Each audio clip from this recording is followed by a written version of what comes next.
Nos acercamos a quienes protagonizan el día a día más cerca de... Bueno, aquí estamos con una profesional de la medicina bastante oportuna. Casi siempre hablar con una médica, con un médico, es oportuno, porque tienen que ver con la salud de los humanos y, como Marisol dice Hansel, que siempre tiene algún pendiente. Pero hacerlo ahora, sobre todo en el mes que terminó ya, pero que estuvo dedicado a la reflexión, a la prevención del cáncer de mamas, pues tiene un valor agregado. Y mucho además cuando es un especialista que domina otras áreas que tienen que ver con la salud de la mujer básicamente. Hircania García es ginecóloga, usted trae y nos visita. Bienvenida a Más Cerca. Buenas noches y muchas gracias por la invitación. Bueno, doctora, ¿cómo seguimos con el tema del cáncer? ¿Por dónde comenzar? Porque es complejo, pero las estadísticas específicas de República Dominicana, ¿qué indican en ese sentido? Mira, el cáncer de mama es la segunda causa de muerte de nosotras las mujeres. En primer lugar está el cáncer de la piel, es el más frecuente. Luego va el cáncer de mama y aquí en República Dominicana se estima que hasta el 35% de los cánceres malignos son por cáncer de mama. O sea, el 35% de todos los cánceres malignos. Doctora, dos preguntas. ¿Esa malignidad provoca que pueda hacer metástasis con mayor facilidad y que vuelva a aparecer en el cuerpo de la mujer cuando ya es prácticamente declarada libre de cáncer? Eso. Voy a aprovechar también... Nada más uno, tú espere para la segunda ronda. Conteste, doctora. Pues yo me voy. Gracias. ¿Qué es lo que yo hago aquí? Mira, todo va a depender, la malignidad y la agresividad de la metástasis y eso va a depender del tipo de cáncer que se le diagnostique a la paciente o que tenga la paciente, qué antecedente tenga la paciente y ya específicamente y en qué estadio se diagnostique el cáncer. Porque octubre, que trabajamos el tema de la prevención del cáncer de mama, es para concientizar y para que mayor cantidad de personas posible sepan del tema del cáncer de mama y que es un cáncer que cuando tú lo diagnosticas a temprana edad es curable. Precisamente mi pregunta va Perdón, dirigida a esa. Marisol, ¿a temprana edad de la paciente No. o A cuando temprana inicia el edad, cáncer? cuando inicia el cáncer. Para no confundir. Sin- sí. ¿Qué es lo que yo hago aquí? Eso es lo que yo hago aquí. Precisamente quería preguntarle, doctora, cada vez hay pacientes diagnosticadas de cáncer más jóvenes. ¿Qué es lo que está influyendo para que esto sea así? Mujeres más jóvenes con cáncer, incluso mucho más agresivo en estadio 2 y 3 y 4. Mira, cuando yo estudié medicina en los 90, se decía que todos los tipos de cáncer era por encima de los 45 años. Ya nosotros no estamos viendo eso. Tenemos pacientes de 20 y pico con cáncer, con cualquier cáncer, ya sea de cervix, sea en mamas. Mira, la epigenética, el ambiente, de los factores de riesgo para un cáncer de mama, niñas que tengan su menstruación antes, a temprana edad, pacientes que A temprana edad es... antes de los 10 años, Okay. pacientes que tengan su menopausia por encima de la edad, o sea, que dure más tiempo con la menopausia. Menstruando. Quiere decir que sería... 52-54 es la edad promedio para O sea, si la menstruación, la primera, me llega antes de los 10 y la última la tengo por encima de los 54 años, tengo más riesgo. Pacientes que no tienen hijos, pacientes que no han lactado, son pacientes que son más propensas a hacer cáncer de mama, pacientes que son fumadoras o que estén expuestas al humo del cigarrillo, del tabaco, pacientes que tengan, que tomen mucho alcohol, las pacientes que sean más obesas también son riesgos de cáncer de mama. Y el También elemento familiar, doctora, muy o sea, importante. si mamá tuvo cáncer o tiene, o no mamá, mi tía, mi abuela, ¿qué tanto pesa eso? La línea que pesa más es la línea materna, o sea, los antecedentes del área del lado de la madre.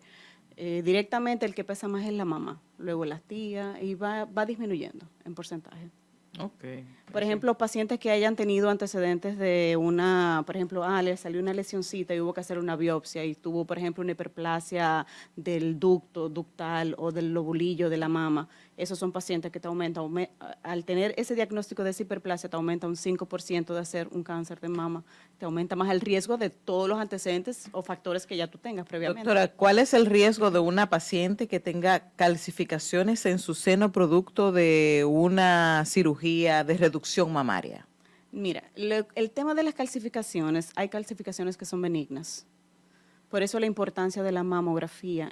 Yo le digo a las pacientes, porque a veces no se quieren hacer la mamografía por la presión que ejerce el estudio. Entonces yo le digo, mira, la sonomamografía no sustituye la mamografía. Ellas se complementan. Entonces, ¿qué pasa? En la mamografía yo veo las calcificaciones. Hay calcificaciones que tienen ciertos aspectos que te pueden ir más a lo benigno o te puede ir a lo maligno. Okay. Por eso la importancia de la mamografía. ¿Cuál es la benigna en este caso de las calcificaciones? ¿Cuáles son las características? Que son, por ejemplo, que sean espigadas, que sean muy oscuras, que sean más intensas, que sean irregulares, con bordes irregulares, ese tipo de cosas. Son de las características que nosotros vemos y el radiólogo para decir si tiene más característica benigna o maligna a una lesión benigna o maligna, perdón. Doctora Hircania García, recientemente leí que el cáncer de mama en hombres es menos común, pero es más agresivo. Sí. Que usted me confirme si eso es verdad o no. También vi estadísticas, creo que cerca del 500 de los cánceres que se han registrado este año, casi 500 eran de hombres. Y en el caso del cáncer de mama de hombre, ¿se puede prevenir igual con el toque? ¿Y cómo hacerlo? O al menos no prevenirse, sino enterarse. Sí, mira, es menos mucho, gracias a Dios, es menos frecuente que nosotras las mujeres. Y sí se puede prevenir por el toque de la palpación y cuando el paciente se palpa algo alterado se hace también mamografía o sonomamografía, dependiendo el paciente. ¿Cuál es la recomendación? De mujer y hombre, perdón, ¿cuál es el método correcto de palparse? Es levantar el brazo y hacer un movimiento circular. Lo ideal en las Colocar el brazo detrás del cuello. Siempre encima, hacia arriba, el brazo. Y hacer un movimiento circular como en el reloj. Sí. Como las manecillas del Está reloj, escribiendo muy bien. Círculo, exactamente. Okay. Entonces, ¿qué pasa? Lo ideal en las mujeres que tienen la menstruación, que sea después que se le pase la menstruación. Ya en pacientes que son menopáusicas, por ejemplo, elegir cualquier día del mes, pero que sea siempre ese día para hacer una rutina de hábito de hacerse su chequeo. Hoy día Pero, escúchame, no quiero dejarlo, por lo que tú dijiste ahorita, no quiero dejarlo en que solamente es el toque lo importante. Okay. O sea, yo me palpo, logré encontrar algo, debo acudir a hacerme mi mamografía y mi sonomamografía. Aunque no encuentre nada, anualmente debo hacerme mis estudios. Para los hombres es el mismo procedimiento, mamografía y sonomamografía. Sí. ¿Y se recomienda el mismo tiempo? O sea, anual, ¿el hombre debe hacerse esos controles o no? Normalmente no, a menos que el paciente se palpe algo. Okay. Es mucho menos frecuente, es un 1% la estadística del cáncer de mama en varones. Es más agresivo. Yo tengo, por ejemplo, el papá de una amiga mía que es pediatra, que estudió conmigo medicina en Santiago. Su papá en principio, de los 2000, 2001, por ahí más o menos le dio un cáncer de mama y fue agresivo, se lo llevó. Muy agresivo. Doctora, en Dominicana, como en otros lugares del mundo, la cirugía estética está cobrando adeptos, está cobrando seguidores. Quiere decir que cada día son más y más las mujeres que tienen prótesis mamaria. La prótesis es un elemento a tomar en cuenta, entiéndase, que te podría provocar cáncer o que podría potencializar algún cáncer de mamas o nada que documente eso. No, nada que lo documente, pero sí el paciente que debe someterse a una cirugía estética debe hacerse sus estudios previos antes de entrar al quirófano.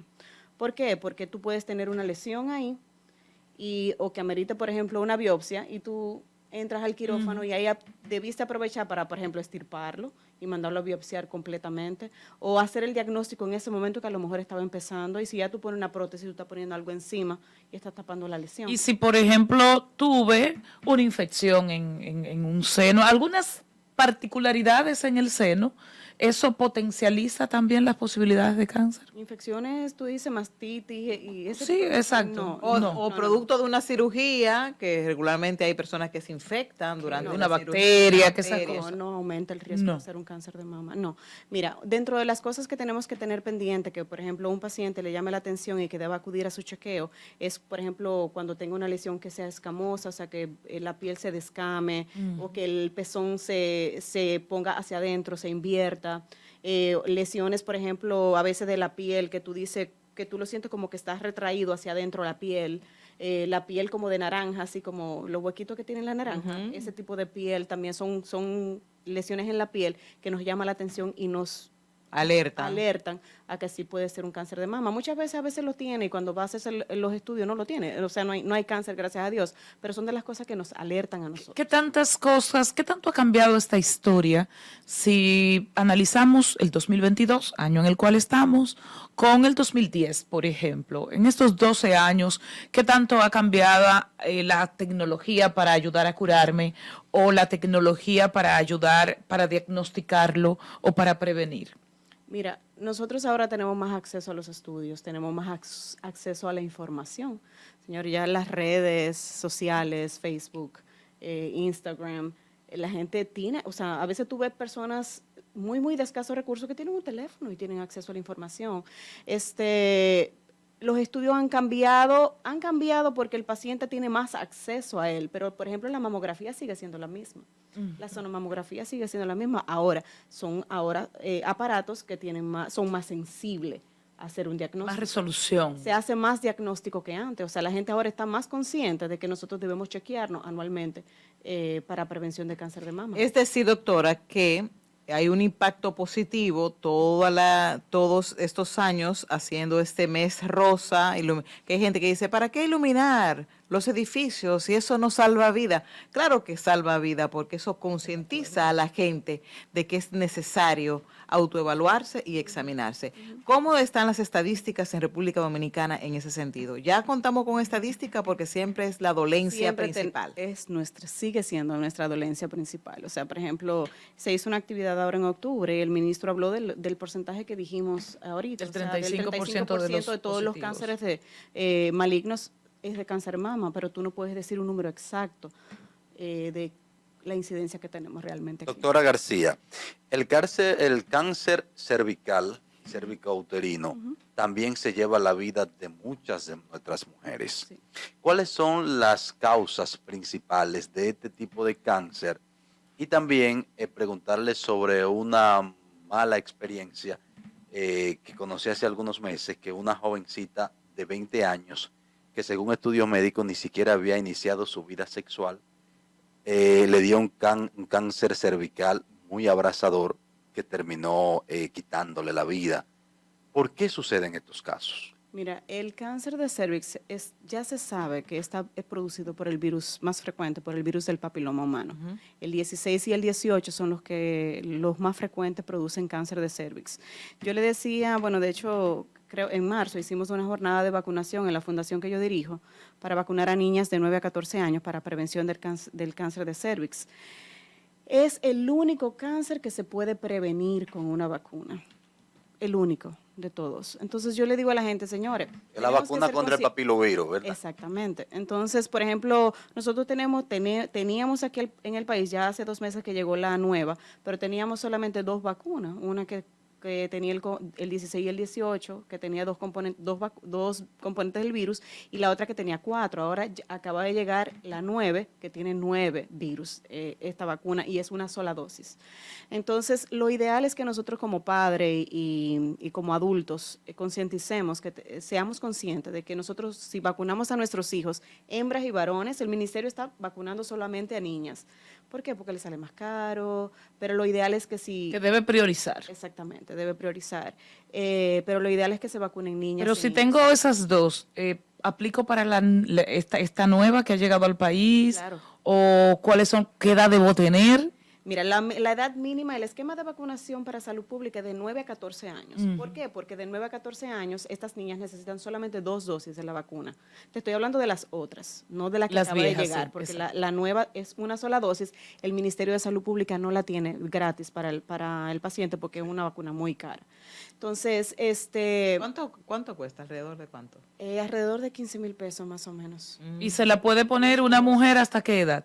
Se la puede poner hasta la edad 42. Mira, a medida que tú vas aumentando de edad, tú vas disminuyendo el porcentaje de cobertura. Pero si yo siempre le digo a la gente, si te cubre un 40, si te cubre un 35, lo ideal es que te la pongas. Está Tiene cubriendo cubriendo algo. algo. Y exactamente. por último, Y para los varones es Exacto. igual. Igual, Doctor, sí, igual. sí, por ejemplo, yo tengo 2 varones, uno de 23 y uno de 19, y cuando los míos estaban de 9, 11 años, yo los vacuné a los 2.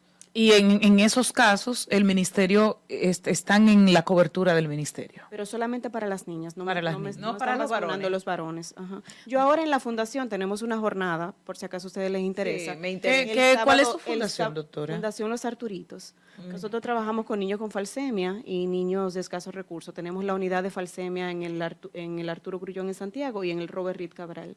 Entonces, el sábado 12 a las 9 de la mañana en el parqueo de la fundación, vamos, que es cerca de aquí, es en Los Prados, tenemos una jornada de vacunación para niñas de 9 a 14 años. ¿Cómo seguimos Ahí primero? era la mía, que tiene 13. ¿Cómo seguimos en redes sociales la fundación y si, Y ahí es, y sí. si esa vacunación tiene algún costo? No, es gratis, totalmente gratis. Es un acuerdo que hicimos con el Ministerio de Salud y con el programa ampliado de inmunizaciones. La fundación, ¿cómo la seguimos? Se En llama Instagram. Fundación Rayita Abajo Los Arturitos. Los Arturitos. Usted se acuerda de don Arturo, el señor que usted conoce que vive en la esquina, y en diminutivo, así se llama la fundación que preside la doctora. Por último, ¿cómo va esto de la cobertura de los seguros médicos a las dolencias que tienen que ver con cáncer? Dígase, la cobertura de seguridad social y la cobertura ya en ese plan particular que algunas personas tienen. ¿Cómo está esa relación también con ustedes los médicos que casi siempre dicen, espérate, es que no me dan lo suficiente? Entonces, ¿cómo va eso? Mira, tú sabes que la medicación de los pacientes con cáncer es una medicación muy cara. Lleva muchos estudios, muchas analíticas, mucho seguimiento. Y muchas veces, por ejemplo, de lo que los pacientes con cáncer se quejan es que, por ejemplo, después que te dan la quimio, si te cubre un porcentaje y hay que darte más quimio de la que estaban pautadas, tienen ellos que buscar el dinero porque no tienen la cobertura. Y siempre va a haber como no me cubre todo. Exacto. Entonces, como un es círculo tema, vicioso. Un círculo vicioso. Realmente, déjame decirte, una de las cosas que a mí me pasó es que una ginecóloga colega que murió de un cáncer de pulmón, me sentía como muy impotente porque ella dedicó toda su vida a trabajar en un hospital público y dar su servicio, su trabajo, su vida. Y en el momento que necesitaba la quimioterapia, el seguro le cubrió, creo que fueron 8 frascos y ella necesitaba 16 y cada frasco costaba $7,000. Y yo empecé a llamar, yo me muevo, yo soy una avispa, llamo a todo el mundo, mira, ayúdame, que sé qué, logré conseguirle algunos frascos, pero nos faltaban. Y yo me quejaba con el seguro y decía, óyeme, no puede ser posible que nosotros médicos, ella se pasó la vida sirviendo al país, ayudando, sirviendo, dando de lo que ella aprendió y que cuando ella está enferma necesita mendigar y pedir por su salud. Entonces es algo que nosotros tenemos como país que pensar. ¿Hasta qué punto hay cobertura? Un ejemplo, tengo el diagnóstico fatal, ya el proceso de extirpar el seno, porque es así, te quitan el seno. No necesariamente. O bueno, No necesariamente, dependiendo del tipo de cáncer que sea y en el estadio que le hagan. pero asumiendo que sí, que haya que extirparlo, que viene quimio, radio, ¿hasta ahí es que llegan los seguros o Es que todo va a depender del seguro que tú tengas. la seguridad social? Yo realmente no sé mucho ahí, no me quiero meter mucho ahí adentro, porque ya. realmente como yo no manejo el tema de seguro y cáncer, o sea, porque por ejemplo yo hago un diagnóstico de cáncer y yo automáticamente llamo a un oncólogo. Sí, El ya. oncólogo que hace el esquema de que le toque De tratamiento. el tratamiento para el paciente es el que más maneja ese tipo de cosas. Bueno, wow, difícil. Tú sabes pero- que me gustaría que la gente se quede con algo, y es que cuando tú decías lo de las luces, me tocó porque, por ejemplo, yo le digo a la gente, no importa lo que tú hagas, siempre y cuando, por ejemplo, yo puede ser que aborde o abarque 200 mujeres, pero puede ser que tú abarques 3. Pero si esas 3 tú la motivas a que se hagan sus chequeos, Está salvando está una vida. salvando una vida. Entonces, por ejemplo, nosotros en Fundación Los Arturitos también hacemos, celebramos el Día Rosa. Y el Día Rosa consta de 2 cosas. El primer Día Rosa que hacemos es traemos mujeres del Batey de Vara de Capá, que es una comunidad que nosotros apoyamos, que la escuelita allá. Las madres de esos niños la traemos en un autobús, le hacemos mamografía, sonomamografía, le damos el almuerzo, a veces las llevamos al salón a arreglarse el pelo, que nunca se habían ido a arreglar el pelo al salón. Y así nos aseguramos de que esas pacientes tengan sus estudios. Y se los revisamos, mira, está bien, tú no necesitas esto, hay que hacerte tal cosa. La otra parte que hacemos del Día Rosa es las colaboradoras de la fundación. Hacemos un brunch y en ese brunch, este año lo hicimos en HS Medical Center, y entonces en ese brunch hicimos analíticas, mamografías, sonomamografía, sonografía de tiroides, Timpre, que es Panicolao. Es una manera como chula y ir entre amigas a hacer nuestros estudios, porque siempre vamos con miedo. Sí. Yo le digo a los pacientes, aunque yo sea ginecóloga, pues, ay, Dios mío, este momento tan incómodo, yo le digo a las personas, a nosotras nos ponen, el ginecólogo nos pone en la posición incómoda de que nos enseñaron contrario cuando éramos niñas, las niñas no abren las piernas, las niñas no enseñan los panties, y tú tienes que ir en esta posición al ginecólogo y tú vas con miedo. Con miedo, así Entonces, mismo. miedo que te duela, miedo a enseñar primero, miedo a que te duela, y luego que te toman el papá Nicolau es, Dios mío, y si salgo con algo. Sí. Entonces, como que no es lo mismo. Y a veces hay que entre esperar amigas, un día y demás. Varios. Sí, estamos en ese proceso. Bueno, muchísimas gracias a Hircania García. Ella es ginecóloga obstetra, pero también encabeza una labor de altruismo a través de la Fundación Los Arturitos, enfocada en la salud de la mujer, en la salud de las niñas, en la salud de las personas que más lo necesitan. Gracias por acompañarnos. Si me permite 30 segundos antes de pedir a la doctora, agradecerle públicamente pues su presencia ayer en el conversatorio de Acroarte. Como parte de la directiva de la institución, pues estamos muy agradecidos, muy honrados por haberle ido Pero ahí el figureo. a ofrecer conversación sobre el cáncer de manera proactiva a tanto a las acroartistas y acroartistas como también a todo el público que allí se dio cita. Aprendimos mucho y de verdad son de las colaboraciones de las cuales uno está eternamente agradecido. Gracias a ustedes por invitarme, y yo siempre estoy a la orden, siempre y cuando se trate de ayudar y de ayudar con lo poco que uno sabe, yo siempre estaré a la orden. Ya verá, Gracias. ya verá, doctora. Gracias a Hircania García, ginecóloga obstetra, que nos ha acompañado más cerca. Ya volvemos con más. A nivel Rosario más cerca.